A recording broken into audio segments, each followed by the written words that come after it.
said, I'm so happy that all this nostalgia is very difficult for me. You see, 31 years ago, I remember putting my beautiful baby daughter to bed with a dummy, and here we go all over again.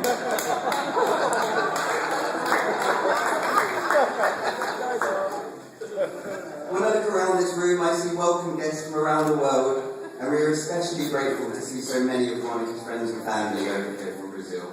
Hear, hear. It's truly remarkable how far so many people will travel for a free meal. Mark and Veronica, you can all see the joy on your faces. You deserve, and I have no doubt, will enjoy a long and happy marriage together. After all, you are both so clearly in love. With the groom.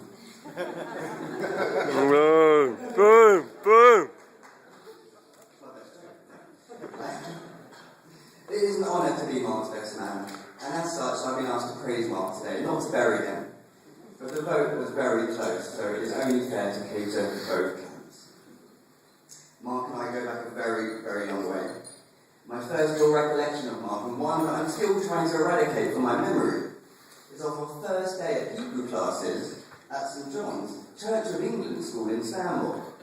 Yes, I'm still trying to work that one out myself too.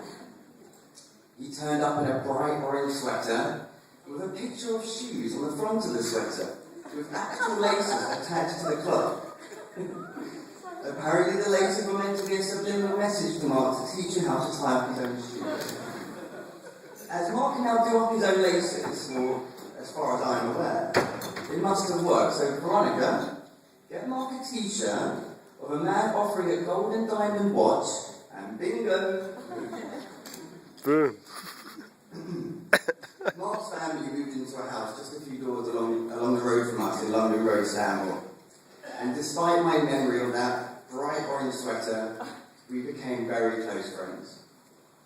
Mark spent an enormous amount of time at my house and was thought of by my parents as their fourth son. However, one thing he couldn't quite understand was that his opinion on everything my family may have been talking about was not always appreciated.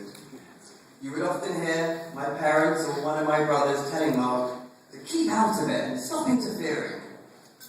However, he was always very welcome when I'm 47. And it just goes to show what goes around comes around, because Mark is now able to sell his opinions at quite an exorbitant hourly rate. Mark made quite an impression with my family, but it wasn't only my family on which Mark made a deep impression. My brothers and I had asked if we could have a basketball net put up outside our house. My parents agreed and installed one above the metal garage door. This was done against the wishes of our neighbours, who thought that it would lower the tone of the street. However, although I suspect Mark and I living on the street had already achieved that. So there it is, our bright, shiny new basketball net, proudly protruding above the wall above the garage door, when Mark was to have his first go. Now Mark, of course, Mark being Mark, a regular throw was never going to happen. He had to try and slam dunk. Now picture the scene. A big lad, basketball in hand, lunging towards the net, and missing. Imagine this muscular frame propelling itself through the air with only one thing to stop its velocity. The garage door. Yes, Mark made a very deep impression on that door. And his face. Not to mention my parents' bank account when they had to get the door replaced. On another occasion, Mark kicked a football over my garden fence. Now, being a leader, a man of duty, responsibility and honour, he was going to get the ball back. So he climbed onto the fragile wooden panels and crash! You couldn't see where Mark started and Wood Splinter ended. This is the first and last time of which I am aware that Mark has ever been able to sit on the fence. Ooh, bravo. As we grew up together, we shared the same boyhood naughty habits, most of which I'm pleased to tell you we've got over by now. I well remember times when I would call him Smelly, and he would call me Big Ears, and we would both gone home crying. But sure enough, the next day, Mark would email me from work and we would make up.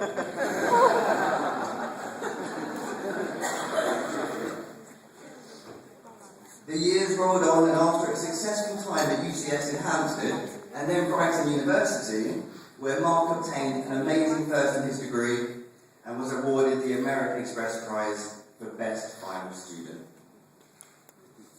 After spending his gap year travelling the world, he decided that law was to be his life. But before we get overly impressed with Mark's career choice, let me please tell you this story of a recent court case where a lawyer was cross-examining a pathologist who had examined the dead body. The lawyer said, "Doctor, before you perform the autopsy, did you check for a pulse?" The doctor said, "No." "Did you check for blood pressure?" "No." "Did you check for breathing?" "No."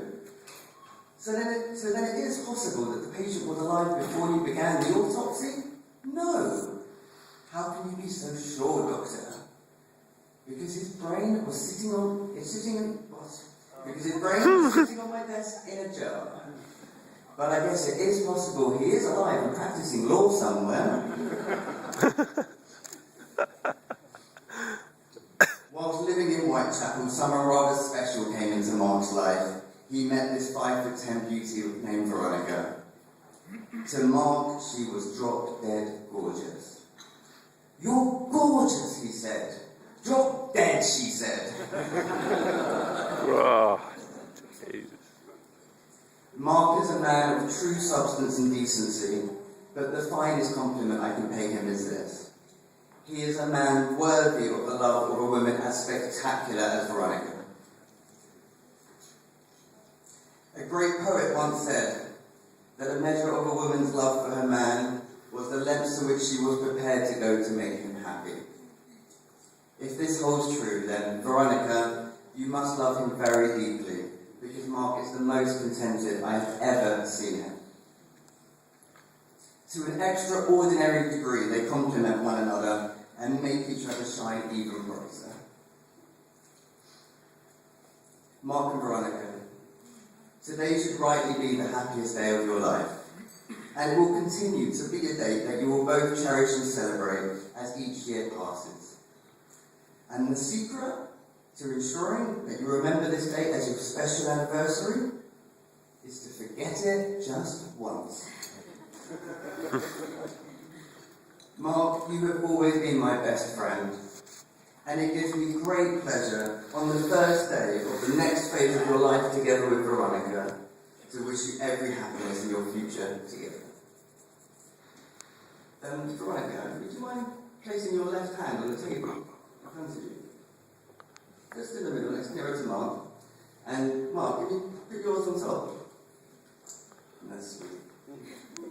Now take a very long, hard look.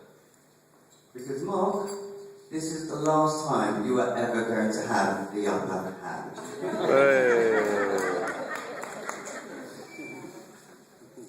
Ladies and gentlemen, please stand and raise your glasses.